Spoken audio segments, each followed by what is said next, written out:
Hi guys, my name is Tabitha. Today I'm going to be giving you a look at these little solar wall lights here. This is a 2-pack. Now before I jump into the little review of these, I want to show you what installation looked like. So here is a little look at that process. To get started, we measured out where we wanted the lights placed and got that marked. Then we prepared the brackets by inserting the screws that will later hold the lights. Next, we placed the bracket where we had marked and lightly secured it with one screw so that we could level it before placing the second screw. Then it was time to place the light. We had already put the bulb in and twisted the top on, so it was ready to go up. And last but not least, we put the decorative screw caps on and installation was complete. The process was so quick and simple. We love how they turned out.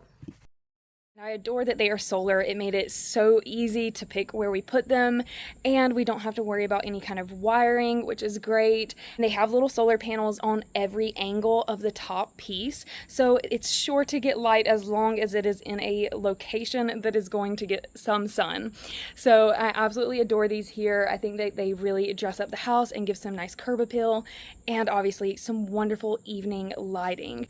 Plus they have a little sensor. You just have to make sure that you line it up to a space where you'll be walking or moving so that it can see you in the evening hours and turn on with motion sensing. So to access the on-off switch or just to simply handle the top, you just simply twist it off.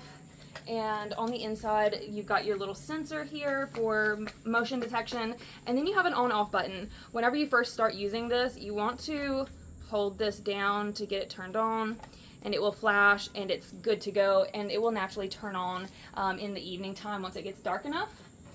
And then putting it back on is just as simple. You just want to line it up and twist it to lock in place. There are 3 different mode options. After you get it turned on by long pressing the on-off button for 2 seconds, it's going to set it into mode 1, which is the motion sensing and low light mode. So this will keep the light on consistently, but unless it senses motion, it's not going to be a bright light. But when it does sense motion, it will brighten up. And then mode 2 is the induction mode, and this is where the light will otherwise be off unless it senses motion, and then it will turn on, and it lasts for about 15 seconds. If motion continues in that time frame, the light will remain on and stay on until motion stops. Or there is just a simple always on mode that will keep the light nice and bright at all times. It's not going to dim it down or turn off, and that's mode 3. So if you guys were looking for a way to add some light and some curb appeal to your house without having to worry about wiring, this is a great option. I would definitely give these a try.